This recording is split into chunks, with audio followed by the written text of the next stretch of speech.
a little kid, my dad used to take me around the block on racing versions of the original 1973 Kawasaki Z1. We ran the Yoshimura race team back then in the early 70s, and I literally had 5 or 6 of these things in my garage at any one time in various states of disassembly. The Z1 is one of the most iconic motorcycles in my memory. Finally, I'm seeing a credible tribute to that bike in Kawasaki's new Z900RS. This is it here behind me. It's official. It's coming, folks. Let's take a closer look. Mo first reported on this 1973 Z1-inspired motorcycle when Kawasaki pulled the wraps off its new Z900RS back on October 15th. It shares a significant amount of its core with the current Z900, and it's powered by the same basic 948cc inline-4 that's been tweaked with shorter duration cam profiles, a lower 10.8:1 compression ratio, and a 12% heavier flywheel mass for RS duty. Kawasaki carefully tuned the Z900RS to produce a specific sound, more of a strong deep rumble from its megaphone exhaust at idle or riding around at low speeds. And they claim it puts out 110 horsepower at 8,500 RPM and 72.6 pound-feet of torque at 6,500 RPM. The engine is tuned for grunty low to mid-range performance, with the Z900RS delivering fewer peak horsepower but more shove below 7,000 RPM than a regular Z900. As you can see, retro Z1 styling is the entire point of the Z900RS's existence. Its engine covers were designed to invoke many of the Z1's parts, while the cylinders sport fake fins to make the engine look more like its air-cooled 1973 original. Beneath those retro themes, the RS comes standard with more modern digital fuel injection, ABS-equipped triple-disc brakes, and 2-level traction control system. Specific details such as the teardrop gas tank, round headlight, duckbill tail above the oval brake light, and the dual instrument clusters are all callbacks to the Z1.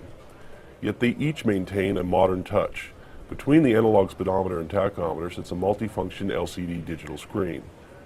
The chrome circular headlight uses a convex lens to give it a classic appearance, but the light itself is actually an LED unit with 6 separate chambers, 4 for low beam and 2 for high beam. And finally, that soft-look taillight is actually an LED panel diffused to look like an incandescent lamp. The wheels also exhibit a bit of this modern retro trickery. At a quick glance, it looks like the Z900RS has wire spoke wheels. Look closer and you'll see it actually has cast wheels with spokes that look like wires. Achieving the Z1-inspired fuel tank shape was a key part to the Z900RS's design. To get it to fit, Kawasaki had to tweak the Z900's trellis frame, moving the upper rails closer together. Once the tank was positioned, Kawasaki began working on the seat design and tail length for a balanced ratio somewhat resembling that of the Z1. Kawasaki also modified the riding position to be more upright than the sporting Z900. Its upper triple clamp is mounted 40 millimeters higher than on the Z900 while reducing trail slightly and making the Z900RS a bit quicker to steer. In a nod to superior modern dynamics, Kawasaki did decide to keep the Z900's horizontal backlink shock instead of swapping it for a more retro-looking but lower performance Z1-style twin shock design. Overall, we think Kawasaki did a great job of sticking to the original Z1's aesthetic, but the RS's new frame and tank do struggle somewhat to bridge the generation gap appearance-wise. So even cooler than the 1973 root beer and orange retro-themed Z900RS is the bikini-faired Z900RS Cafe. Hot on the heels of the new Kawasaki Z900RS comes a Cafe Racer variant sporting a bikini fairing and lower cafe-style handlebars. Mechanically, the 2018 Kawasaki Z900RS Cafe is identical to the regular Z900RS with the same 948cc inline-4 claiming the same 110 horsepower and 72.6 pound-feet of torque. It's also paired to the same assistant slipper clutch and 6-speed transmission. The Cafe version sports a Kawasaki green paint job with a wide white stripe running along both sides of the tank and continuing to the fairing where it circles around the single headlight. The low black handlebars lended a more aggressive posture to complement the new fairing, while the new Cafe-style seat is only 32.2 inches from the ground, a little more than half an inch lower than the seat used on the Z900RS.